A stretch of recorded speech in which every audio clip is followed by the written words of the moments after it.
Kita membahas apa? Karena kita tidak pakai kitab tertentu, jadi topiknya comotiyah. Kitab yang saya baca, yang saya bawa itu yang dibaca. Ya? Kurban. Baik. Waktu itu kurban, ya? Baik. Sekarang kita mau bahas apa ini? Suro. Serius. Bukannya sudah lewat. Baik, Bapak Ibu, di kesempatan ini kita akan bahas sedikit bulan Suro. Kalau demikian kitabnya saya tutup karena ini topiknya topik Suro. Ini satu topik yang terkait dengan kalender Jawa. Sebenarnya kalender Jawa itu adopsi dari kalender Islam. Yang sebelumnya Jawa sudah punya tahun kalender apa? Saka. Kemudian langsung digabungkan saja dengan kalender Islam. Sehingga ada kalender Islam versi Jawa. Kalender Islam versi Jawa satu siklusnya ada berapa tahun? 8 tahun. Satu windu. Ya, satu windu. Dengan tahun pertama tahun alif. Dan tahun alif itu ada mitologinya, mitosnya. Tahun yang paling wingit, yang paling angker. Dan ini tidak sejalan tentu dengan kita sebagai umat Islam. Tahun kedua tahun apa? Oh, bukan, tahun alif, tahun ehe, betul, tahun ha. Nah, ini ternyata di sini ada yang nunggal guru nunggal ngilmu ini. Nah, jadi tahun alif terus tahun ehe atau tahun ha. Terus tahun Cimawal, ya betul. Ternyata masih banyak di sini yang mewarisi ilmu kejawen. Nah, tahun alif, tahun ehe atau tahun ha, tahun Cimawal, terus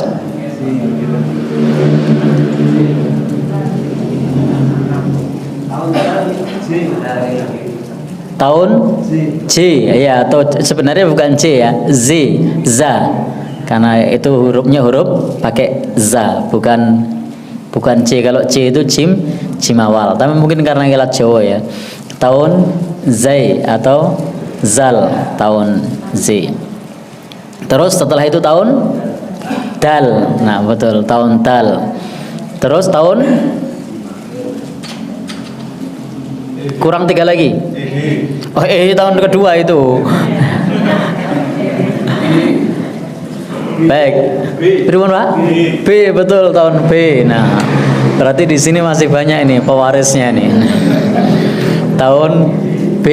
Terus Wawu, betul. Terus Cimakir. Baik.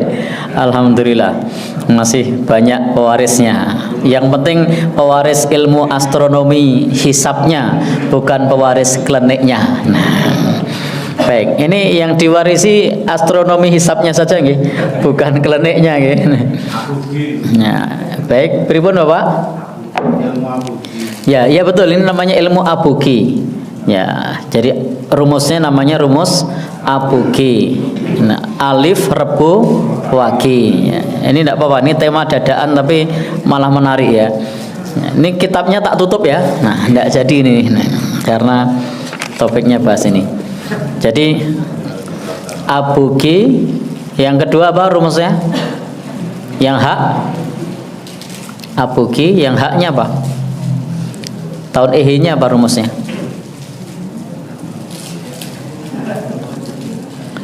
Lupa. Abugi hahat pona jangah pon zasahinga daltuki bamiskia wanenwon jangah kia. Nah, pripun? Diulangi. Ini ya, tahun pertama tadi rumusnya apa? Abugi hahat pona jangah pon yesahinga daltuki, bamiskia, wanenwon, jangah kia. Ini sebenarnya lebih ke rumus mengetahui bulan suronya itu diawali dari apa, maka disebut tahun itu. Nah, karena rumus ini sudah berlalu lebih dari 120 tahun dalam teknik hisab urfi ini namanya hisab urfi. Hisab urfi. Hisab yang menggunakan ilmu titen. Nah, jadi hisab urfi itu perhitungan ilmu titen. Itu setelah 120 tahun itu rumusnya kadaluarsa, sehingga harus mundur 1 hari. Kalau alif rebu wage, aboge itu alif rebu wage, maka mundur 1 hari. Berarti jadi apa? Asopon. Alif Selasa pon, karena sebelum wage itu pon, sebelum rebu Selasa, maka jadi asopon, alif Selasa pon. Nah, kalau tahun Ehe itu bulan Muharramnya diawali dengan ahad pona, ahad pon. Berarti rumusnya apa? Hatu hingga. Tahun H itu Sabtu Pahing, karena kalau ahad pon mundur 1 hari jadi Sabtu Pahing, berarti asopon hatu hingga. Terus jangah pon, tahun Jim awal itu Jumat pon. Ya, tahun Jim awal itu Jumat pon. Jumat pon mundur 1 hari jadinya apa? Ya, berarti rumusnya apa? Jamis hingga. Nah, jadi tahun Jim awal Kamis Pahing. Nah, baik. Aboki hatpona jangah pon, terus zasa hingga. Tahun za Selasa Pahing, mundur 1 hari jadi apa? Nah, iki wong Jawa tapi dijak ngitung Jawa. Oh ya. Iya. Senin Legi, baik. Terus dal tuki, tahun dal itu bulan Muharramnya diawali Sabtu Legi, mundur 1 hari.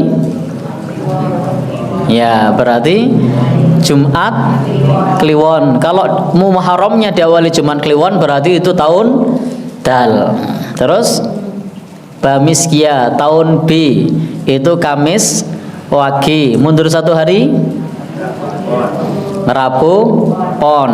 Terus tahun Wawu Wanenwon, tahun Wawu Senin Kliwon, mundur 1 hari lagi.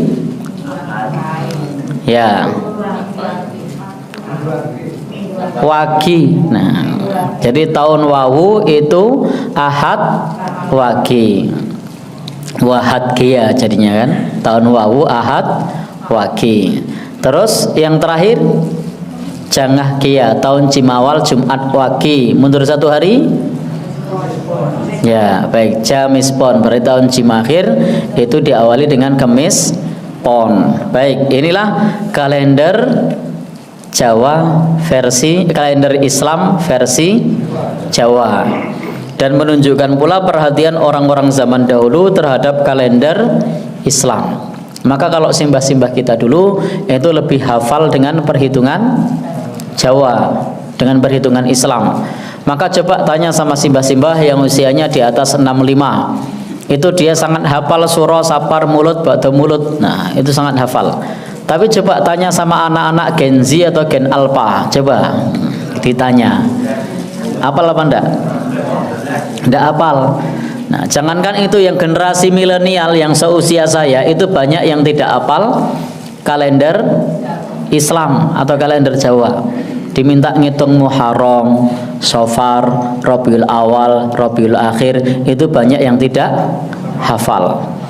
Bahkan saya pernah dalam satu taklim itu menyatakan kita ketemu lagi besok Ahad, itu masih ada yang tanya Ahad itu hari apa?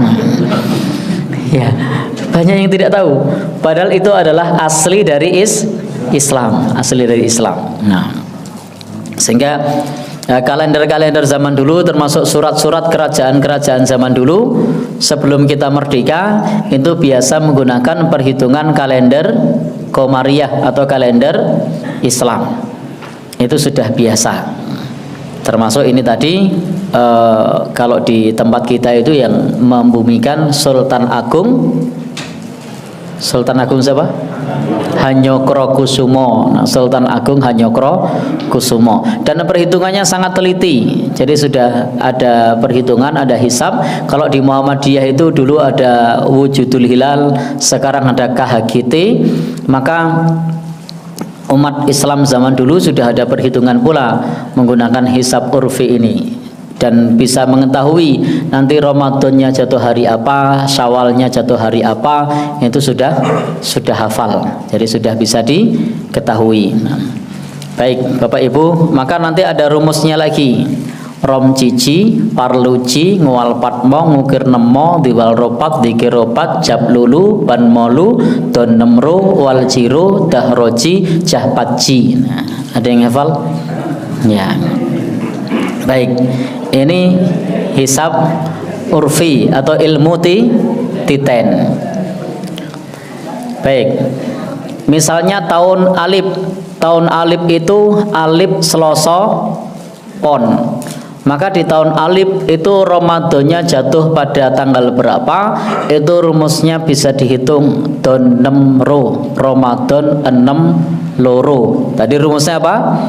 Don 6 ro, Ramadan 6 loro. Kalau Sawal, wal jiro, Sawal siji loro. Nah, jadi bisa dihitung. Kalau Saban apa tadi? Ban molu, Saban 5 telu. Baik, ndak ada wolu ya. Kalender itu cuman hari itu cuman sampai 7, ndak ada wolu. Nah, baik, sehingga cara ngitungnya begini. Alif Selasa pon, Ramadannya jatuh pada hari apa? Prinsipnya hari utama ditambah 6, hari pasarnya ditambah loro. Hari utamanya ikut dihitung. Hari utamanya ikut dihitung. Maka Selasanya dihitung. Selasa, Rabu, Kamis, Jumat, Sabtu, Ahad. Sudah 6 ya. Nah, maka Ramadannya jatuh pada hari Ahad. Ahad apa? Tadi loro, berarti ponnya ikut dihitung. Pon wagi. Ramadannya jatuh pada hari Ahad wagi. Nah, jadi Ramadannya jatuh pada hari Ahad wagi. Lalu Sawalnya jatuh pada hari apa? Wal jiro, Sawal siji loro. Nah, karena Sawal itu siji loro, maka nanti ngitungnya juga gampang. Siji berarti Selasa, loro berarti wagi. Berarti Sawalnya jatuh pada hari Selasa wagi. Baik, Bapak Ibu, itu di antara bentuk perhatian orang-orang terdahulu kepada kalender Islam. Itu perhatiannya sangat luar biasa, sampai punya perhitungan yang sedetail itu. Yang orang kita di zaman ini saja itu tidak sedetail itu. Kalau tidak melihat kalender, lupa. Baik, bahkan hari Ahad saja banyak yang tidak tahu. Tanyakan sama anak-anak Gen Alpha, atau janjian saja sama anak-anak Gen Alpha, kita ketemu hari Ahad. Saya yakin dia tanya, Ahad itu apa? Tapi beda kalau jenengan tanyanya ke anak-anak SD Muhammadiyah, dia tahu. Tapi ini yang saya maksud adalah Gen Alpha, anak-anak umum. Nah, itu dia tidak tahu. Kenapa anak-anak yang sekolah di Muhammadiyah ngerti? Ya karena orang tuanya biasa ngaji pengajian Ahad pagi. Nah, jadi dia tahu Ahad. Nah, karena sering hadir pengajian Ahad pagi, tidak mengatakan Minggu pagi. Tapi di luar sana kan nyebutnya pertemuan malam Minggu, kumpulan malam Minggu, gotong royong dino Minggu. Nah, sementara kalau kita menggunakan istilah apa? Pengajian Ahad pagi.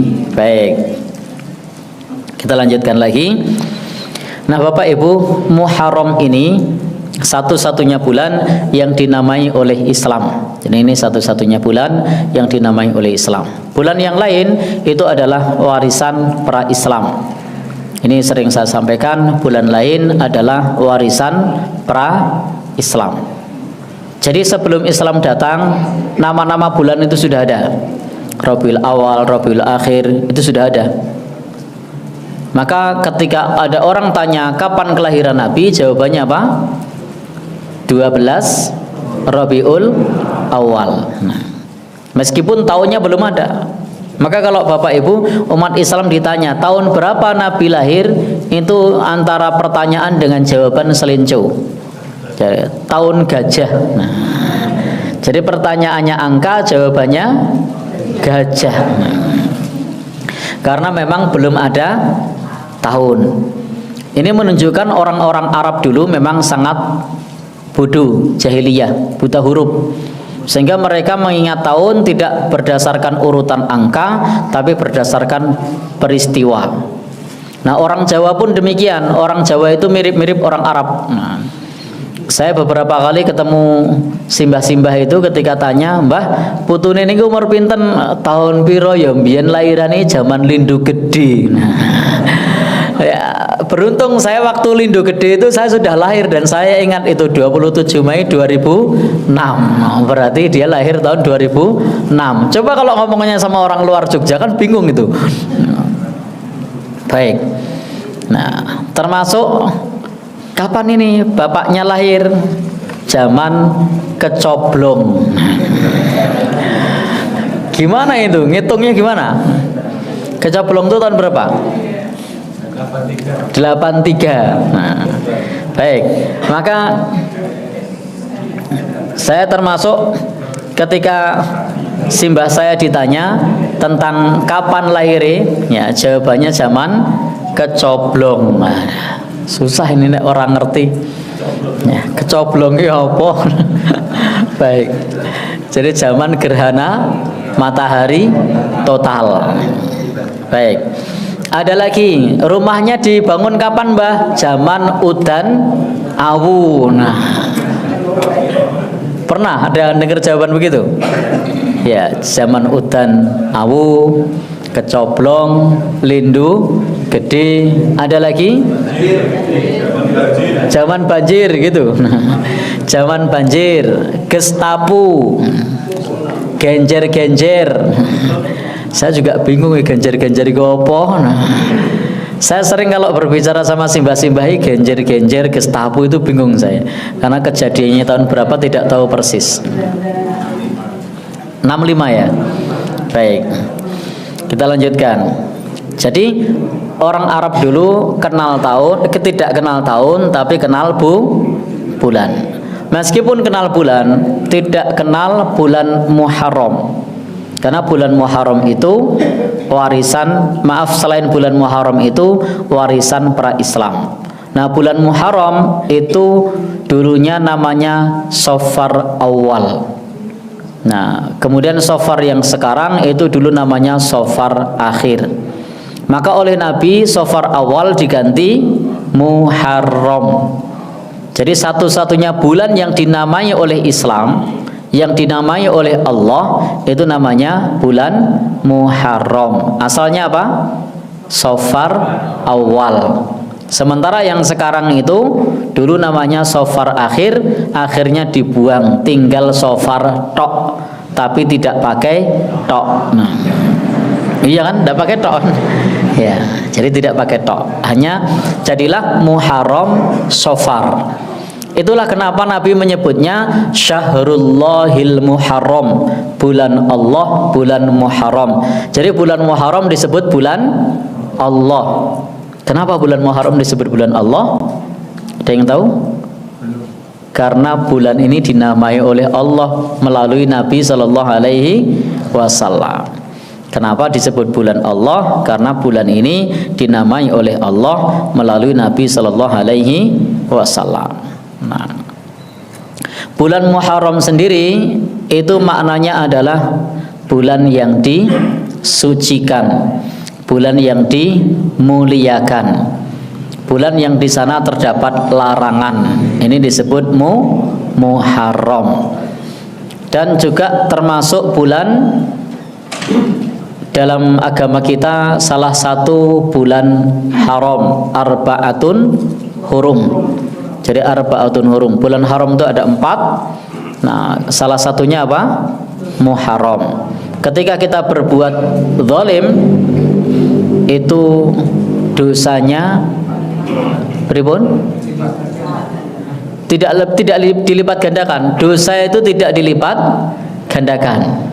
Nah, kalau berbuat baik pahalanya berlipat ganda. Tapi kalau dosa berlipat ganda apa tidak?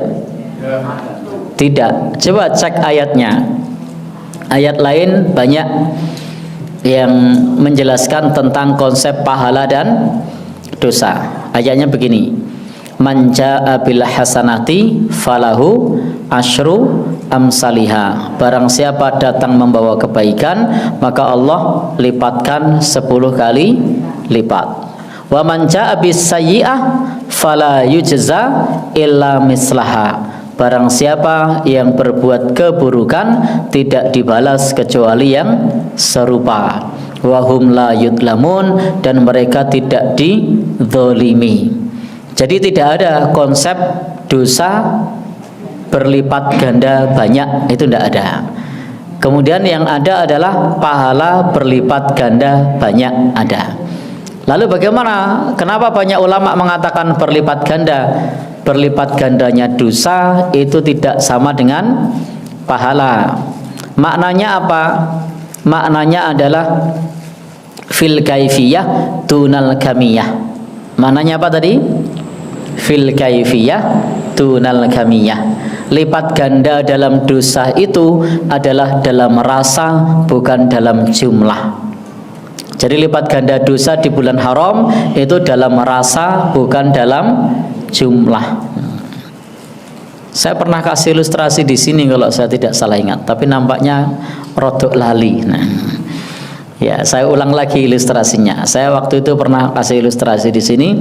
Ada seorang ayah punya 3 anak, dan ternyata anak itu malam itu begadang main game. Nah, ini hanya ilustrasi.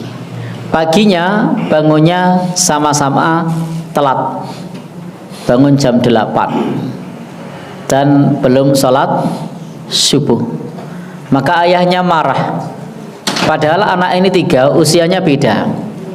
Anak yang pertama SMA kelas 2, anak yang kedua SMP kelas 2, anak yang ketiga SD kelas 4. Nah, dan ketiga-tiganya sama-sama melanggar. Maka dipanggillah oleh ayahnya anak yang pertama, dipanggil SMA kelas 2 dipanggil.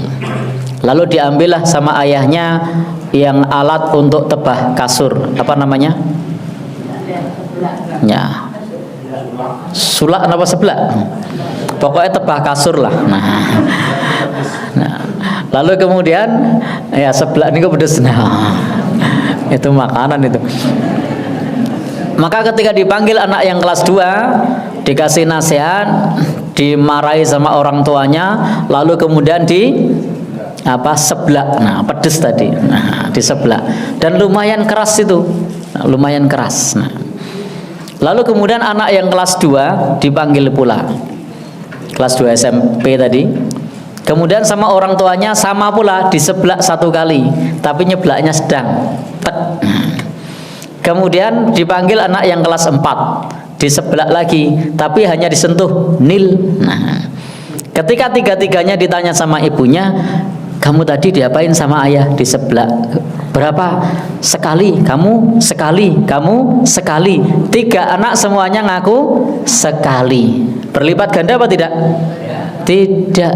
Jadi konsep dosa itu seperti itu, tidak berlipat ganda. Tapi rasanya gimana? Ya. Jadi rasanya gimana 3 anak tadi? Beda-beda. Yang pertama rasanya gimana? Pedes. Yang kedua setengah pedes. Nah, yang ketiga tidak terlalu. Nah, ya, celekit-celekit ya subhanallah.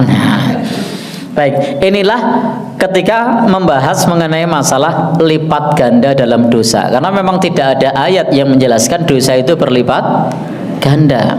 Tidak ada hadis yang menjelaskan dosa itu berlipat ganda. Yang ada adalah penjelasan mengenai masalah dosanya lebih besar, pahalanya berlipat ganda. Sehingga para ulama menjelaskan fil kaifiyah dunal kamiyah. Dosa itu dalam hal kualitas bukan kuantitas. Sementara pahala itu dalam kuantitas bukan kualitas. Jadi ketika melipat gandakan pahala, jumlahnya berlipat. Tetapi ketika dosa, jumlahnya tidak berlipat. Satu dosa, maka dosanya juga satu. Tapi rasanya berbeda karena dilakukan di bulan haram, dilakukan di bulan yang lain. Bisa dipahami? Baik, jadi kesimpulannya berbuat dosa berlipat ganda apa tidak? Tidak. Ada dosa berlapis-lapis. Pripun? Saya pernah mendapat penjelasan ada satu perbuatan tapi menimbulkan dosa yang berlapis-lapis. Baik. Satu perbuatan menimbulkan dosa yang berlapis-lapis. Nah, contohnya apa? Kenapa? Baik. Jadi ini butuh contoh yang konkret. Nah, tentang satu dosa yang berlapis-lapis. Nah, saya sendiri ketika belum ada contohnya tidak bisa menjelaskan. Nah, nanti kita tunggu contohnya seperti apa. Fitnah. Baik, fitnah berlapisnya di mana? Ya. Nah, kalau itu bukan berlapis, itu konteksnya adalah dosa itu akan bertambah sejumlah yang mengikutinya. Itu dalilnya ada, bahwasanya orang yang berbuat dosa itu mendapatkan wizrun dosa. Kemudian juga dosa man amila biha, sejumlah orang yang mengamalkannya. Wala yang kusu min auzarihim syai'a, dan tidak mengurangi dosa orang yang mengikutinya. Sama juga dalam hal pahala. Pahala itu adalah dia mendapatkan pahala sejumlah orang yang mantabi'ahu, yang mengikutinya.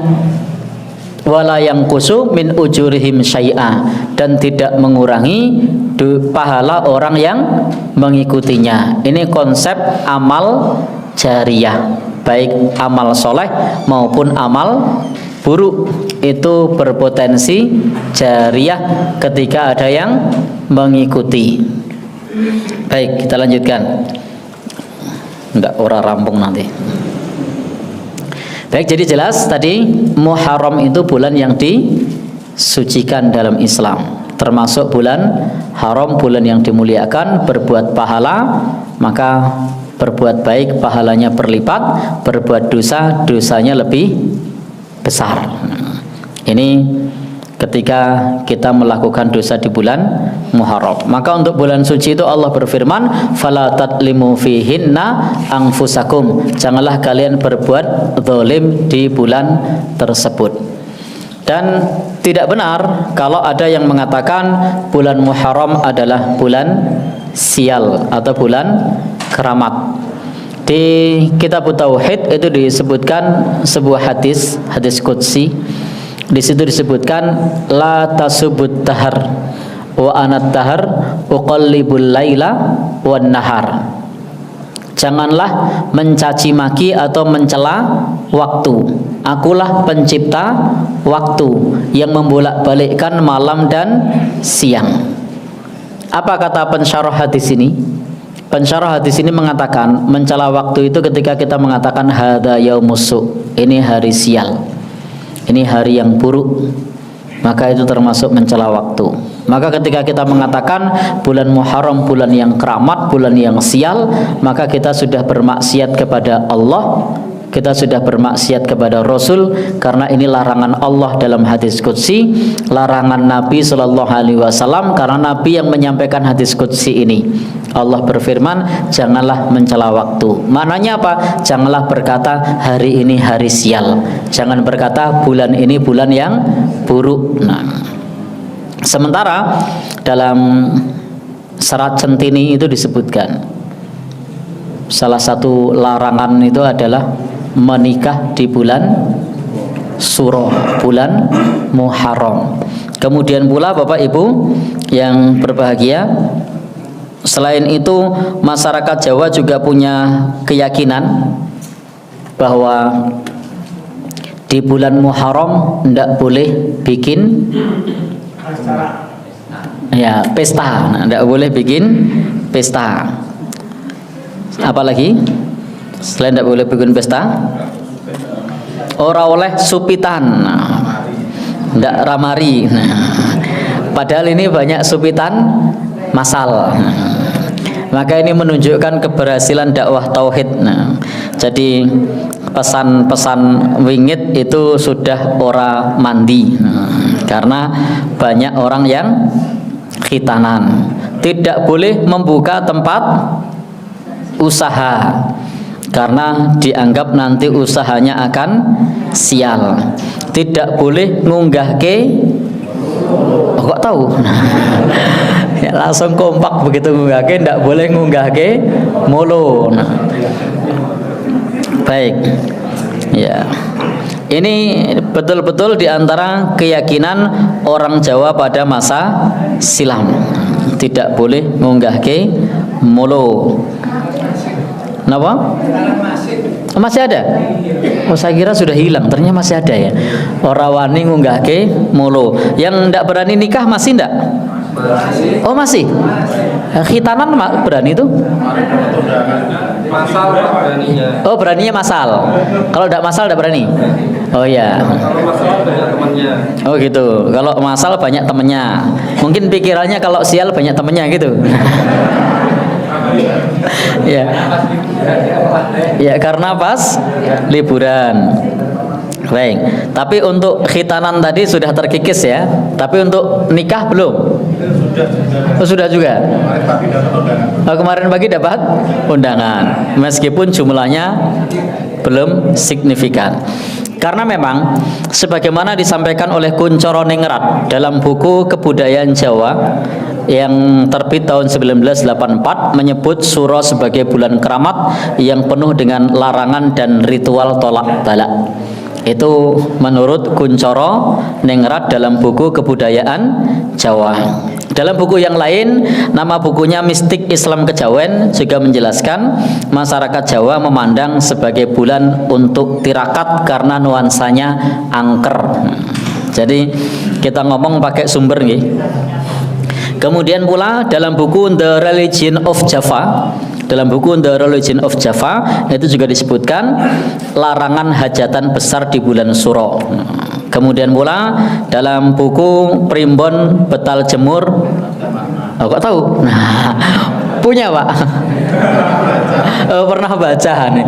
Saya begitu langsung nyambung ada makna, saya langsung curiga ini. Nah, jadi pernah baca. Nah, berarti kita tunggal guru tunggal ilmu Pak ini.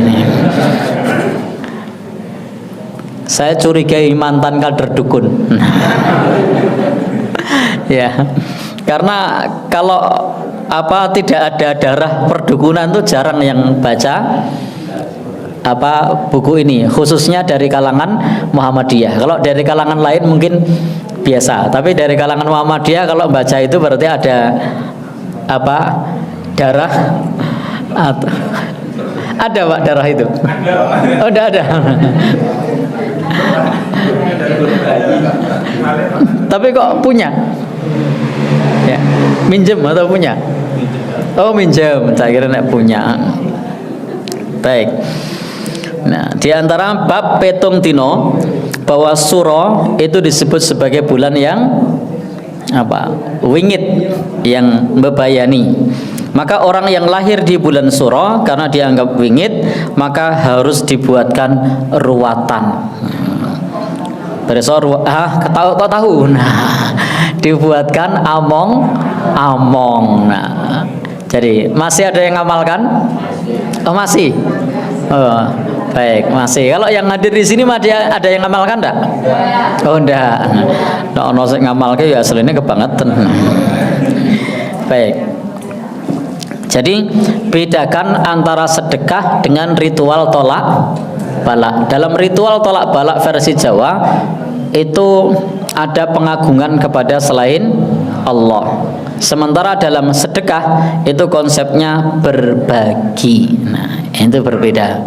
Jadi kalau sedekah itu berbagi, tapi sementara dalam ruwatan itu ada tolak balak kepada selain Allah, karena meyakini nanti Bathara Kala akan marah, akan ngamuk. Nah, itu keyakinan ketika di bulan Suro, maka dibuatkanlah apa namanya ruwatan tadi. Dan ruwatan itu ada dua yang terkenal, ruwatan Sukerto sama ruwatan yang satu apa?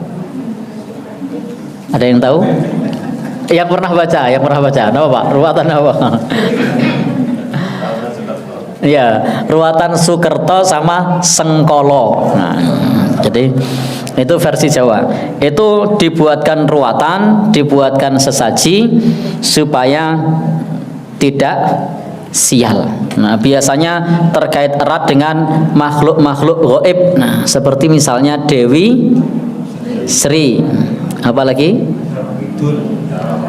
Ya, Bathara Kala. Ada lagi? Nyai Roro Kidul dan seterusnya.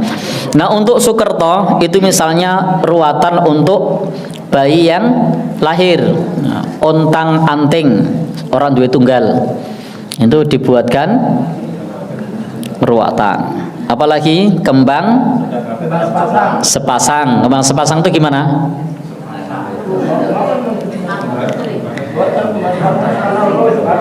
Baik, jadi anak dua perempuan semua diruat. Uger lawang. Ya, anak lanang siji. Nah, itu yodi ruat. Kemudian apalagi sendang kapit pancuran, anak tiga wedok lanang wedok, pancuran kapit sendang, kebalikannya. Nah, baik, songgo mayit. Napa niku Pak? Telu wedok kabeh. Nah, Pandhawa 5, lanang kabeh 5. Nah, baik. Jadi pripun? Iya, Srimpi wedok kabeh 5. Nah, iya. Baik, jadi itu ruwatan-ruwatan karena dianggap sial. Kalau saya mengamati orang Jawa dengan konsep ini, tentu saja ini kita sebagai warga Muhammadiyah. Adapun kepada umat lain, kita dalam hal ini punya prinsip lakum dinukum waliyadin. Ya, bagimu agamamu, bagiku agamaku. Lakum a'malukum lana a'maluna. Baik, jadi kalau saya mengamati semuanya sial. Satu tadi diruat, satu wedok diruat, lanang diruat. Kemudian 2 perempuan diruat, 3 perempuan diruat, 3 2 laki-laki diruat, yang 2 perempuan diruat, 5 wedok kabeh diruat, 5 lanang kabeh diruat.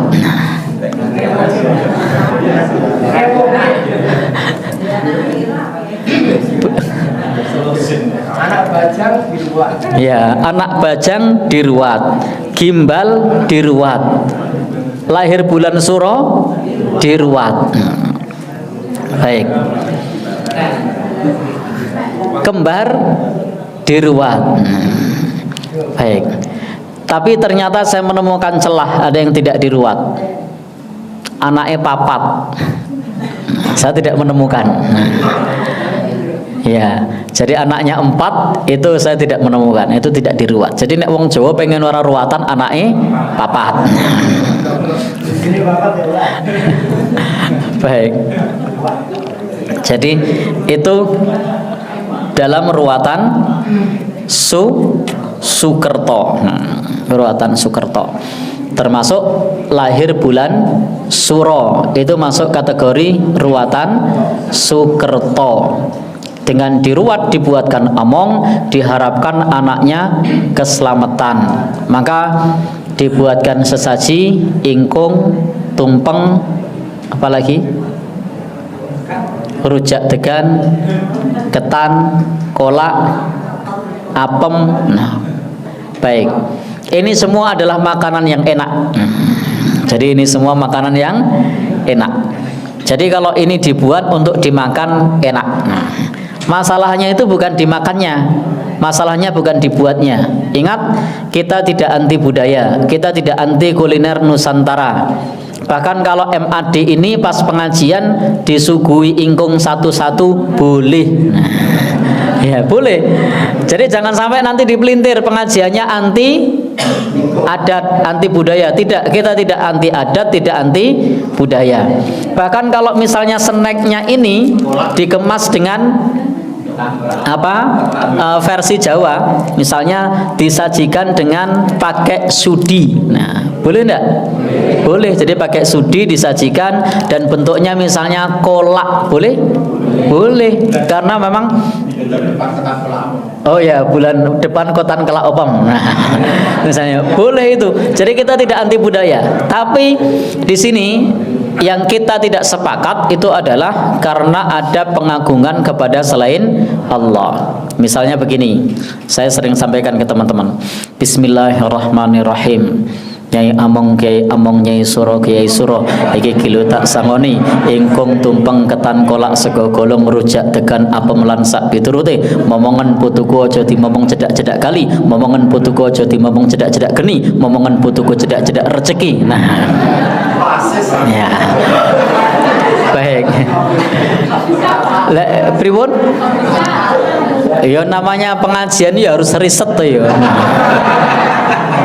Ya, jangan sampai nanti kita dibilang menyampaikan tanpa data.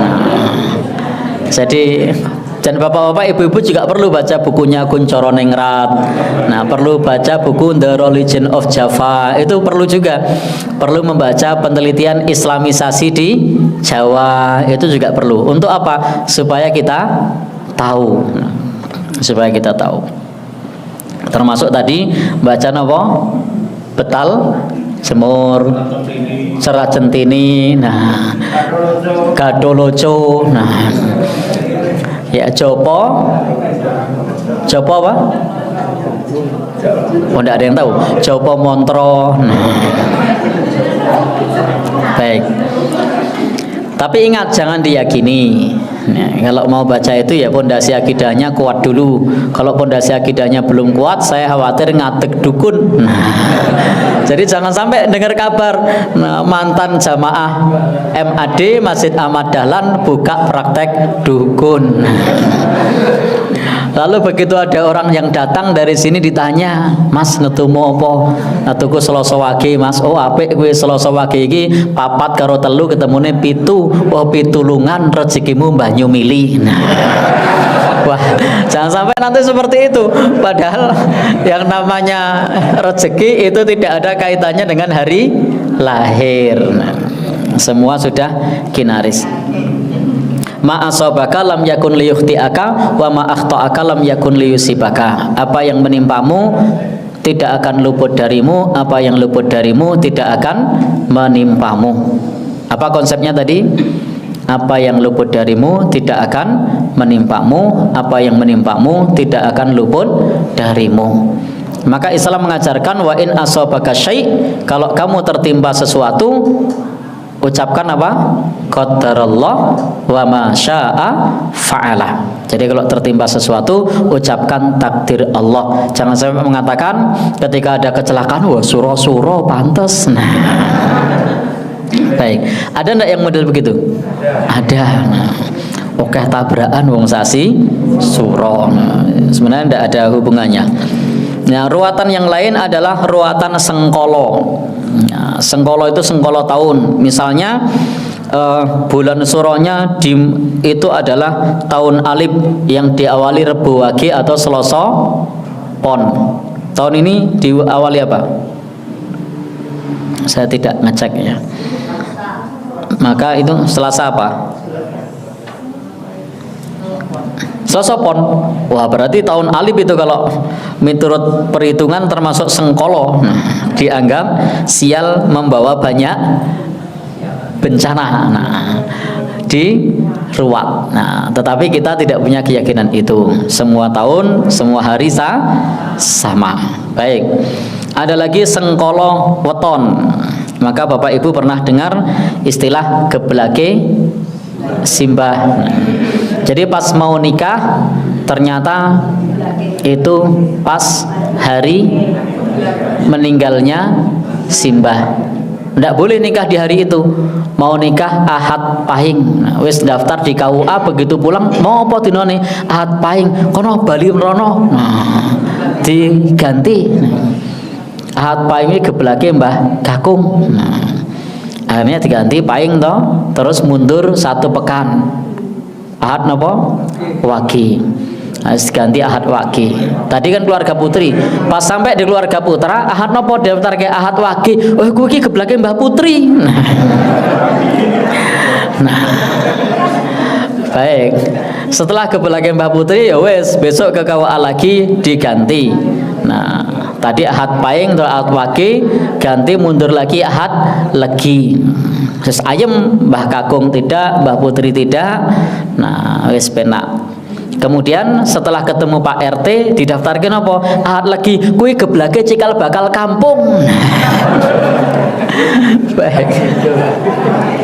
Nah, inilah sengkolo weton. Jadi dihindari. Termasuk Bapak Ibu tidak boleh mengadakan hajatan 2 kali dalam 1 tahun, 1 suro. Harus melewati hitungan setahun tuh harus melewati sasi suro. Misalnya bulan Rabiul Awal sudah menikahkan anak, bulan Sya'ban boleh tidak nikahkan? Tidak boleh. Maaf, misalnya bulan apa tadi Rabiul Awal nikahkan, bulan Syawal nikahkan boleh? Tidak boleh. Harus melewati bulan Suro. Tapi meskipun baru 3 bulan, kalau sudah melewati bulan Suro boleh. Misalnya Dzulhijjah menikah, nanti bulan Rabiul Awal menikahkan boleh tidak?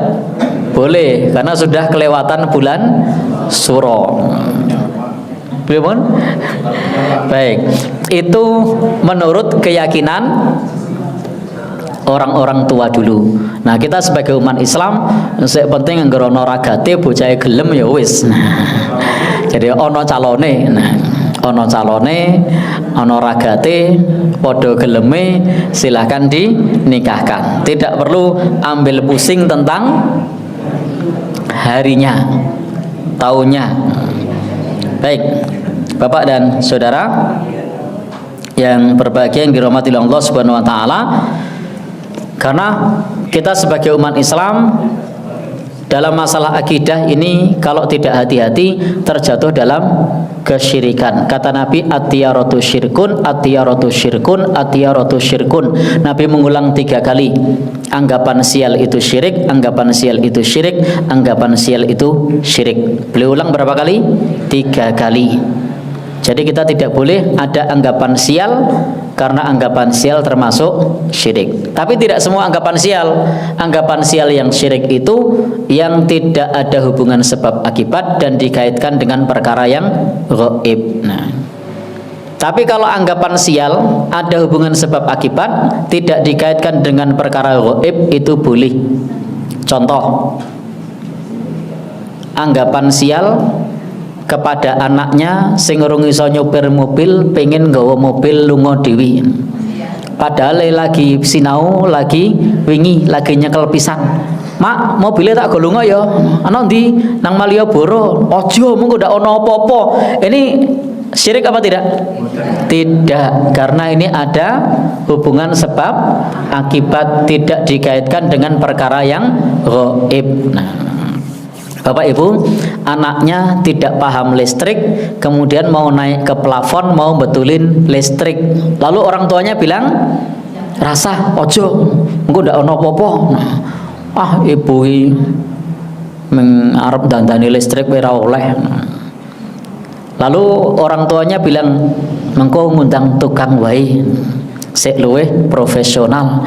Aku ki anake mung siji." Nah, mengko ndak ono apa-apa. Syirik tidak?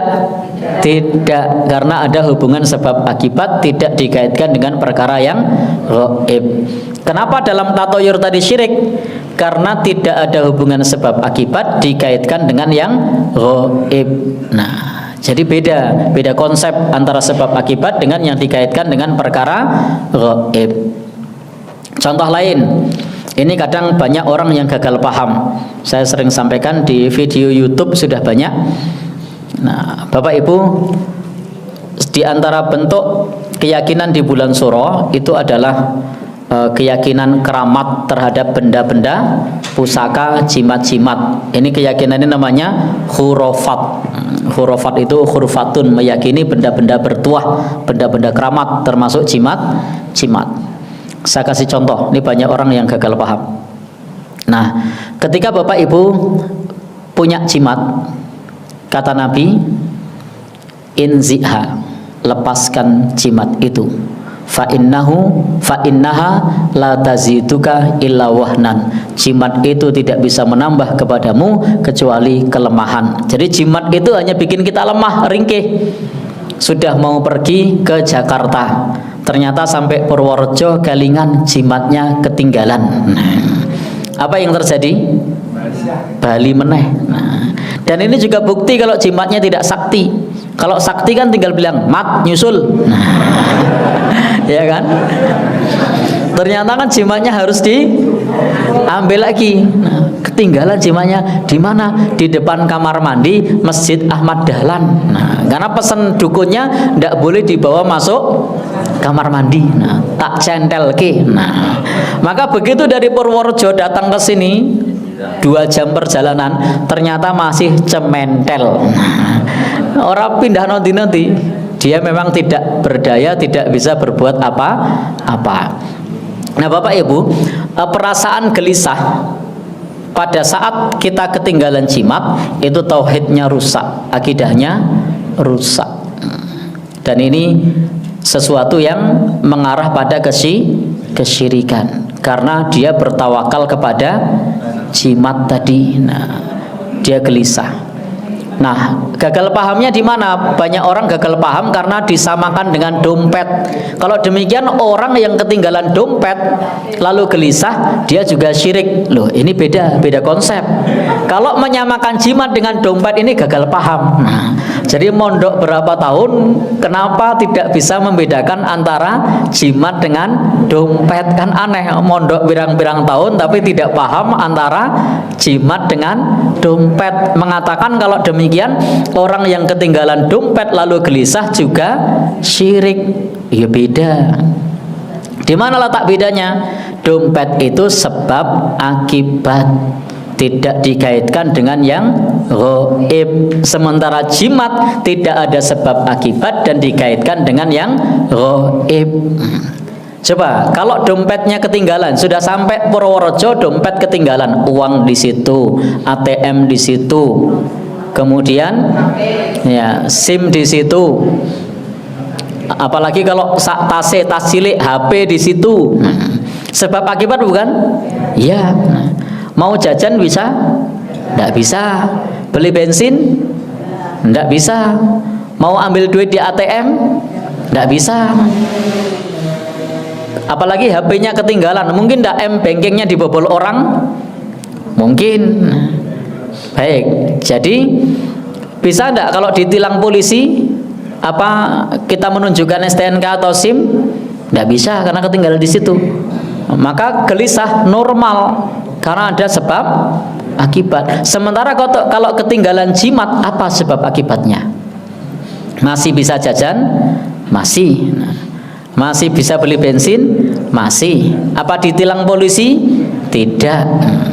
Maka ketika orang ketinggalan dompet lalu kemudian gelisah, itu adalah normal, itu sebab akibat, tidak ada kaitannya dengan perkara yang ghaib. Sementara orang yang ketinggalan jimat itu tidak ada sebab akibat, bahkan dia ketinggalan dompet, ketinggalan jimat, dia tetap bisa makan, dia tetap bisa jajan, tetap ketika ditilang polisi masih bisa menunjukkan SIM dan STNK. Apakah mungkin kalau ditilang polisi yang ditunjukkan jimatnya? Selamat pagi. Nah, selamat pagi Pak. Nah, boleh minta SIM dan STNK-nya? Niki Pak, jimat. Ya, tidak pengaruh. Sehingga kalau pakai jimat tadi apa? Ya, tauhidnya rusak. Kalau dompet tadi rusak ada tauhidnya? Tidak. Nah, maka Bapak Ibu, sebagai penutup di kesempatan ini, Islam telah menjelaskan kepada kita tentang konsep tawakal, tentang konsep isti'anah. Nah, tentang konsep tawakal, konsep isti'anah. Baik, ini yang kita jelaskan, isti'anahnya apa tawakalnya? Tawakalnya saja ya. Baik, ada tawakal wajib, ada tawakal haram, ada tawakal makruh, ada tawakal mubah. Baik, satu, tawakal yang wajib ini kepada Allah, konteksnya ibadah. Wa 'alallah falyatawakkalul mu'minun. Maka ini wajib, ini tawakal kepada Allah, wa 'alallah falyatawakkalul mu'minun.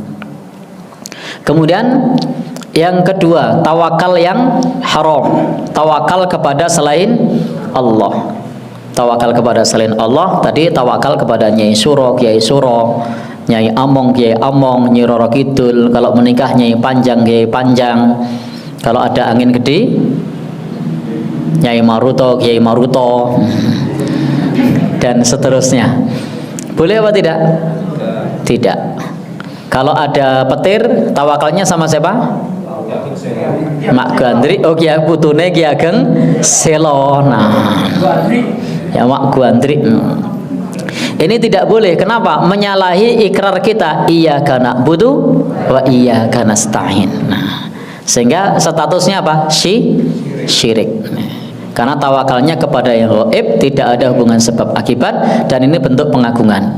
Nah, yang ketiga, tawakal yang apa? Mubah dulu. Jadi tadi wajib, kemudian haram, kemudian mubah. Tawakal yang mubah, tawakal yang ada hubungan sebab akibat. Bapak Ibu, ketika jenengan mau ngantar anak ke sekolah, jenengan sedang repot, lalu pesen ojek online. Lalu kemudian jenengan bilang sama ojek online-nya, Pak kulo titip anak kulo, pokoknya kulo pasrah mawon, sing penting dugi teng sekolahan. Boleh apa ndak? Boleh. Nah, jenengan aja melihat pundi sing penting dugi teng sekolahan. Niki kula sek repot. Nah, ini haram apa tidak? Tidak. Ini mubah, boleh. Tawakal sama dokter. Pas di rumah sakit, dokternya bilang opsinya begini. Jenengan bilang kula nderek mawon kalih Pak Dokter ingkang langkung pono. Boleh ndak? Boleh. Karena ini hubungan sebab akibat. Dengan tetap meyakini penentu utamanya siapa? Allah. Sementara dokter tadi sebagai perantara. Loh, jimat juga begitu, penentunya Allah, jimat cuma perantara. Boleh enggak? Tidak. Bedanya di mana? Gaib. Nah, selain Allah tidak ada hubungan sebab akibat. Nah, sementara kalau dokter tadi nyata ada hubungan sebab akibat sesuai dengan keahlian. Jadi jangan disamakan. Baik, berikutnya lagi tawakal yang makruh. Apa tadi? Yang pertama wajib, yang kedua haram, yang ketiga mubah, yang keempat makruh. Yang makruh ini pun bisa berpotensi haram. Contoh, suatu saat saya mau pergi ke Jakarta dan saya sedang sangat capek sekali, dan saya paham betul bahwa karena sedang capek kalau nyopir ngantuk. Nah, lalu saya minta tolong sama tetangga saya yang tidak bisa nyopir. Nah, Pak tolong sopirono, aku ra iso nyopir ya.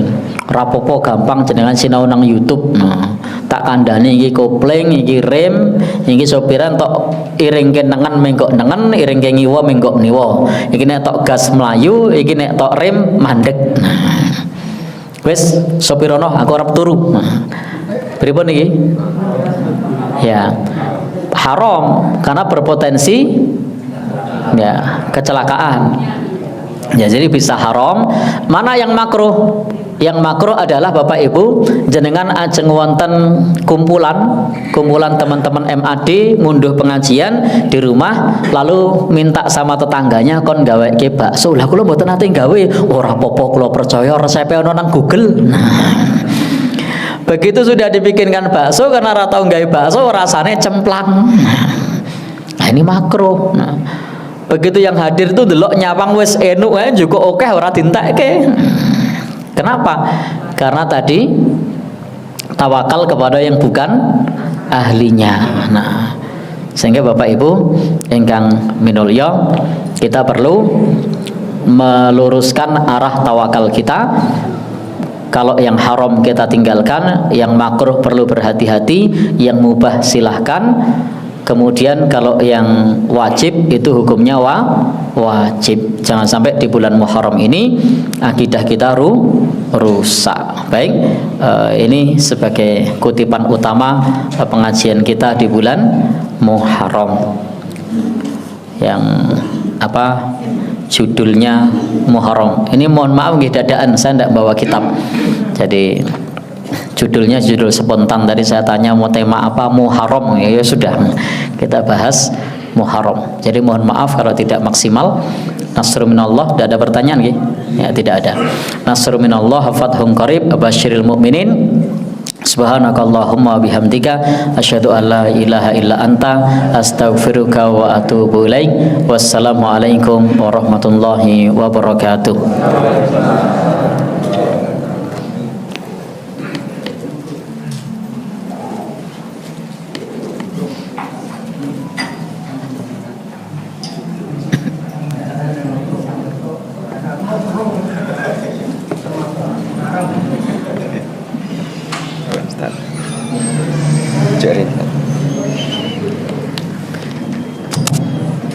Terima kasih kami aturkan pada Ustadz Mujiman yang telah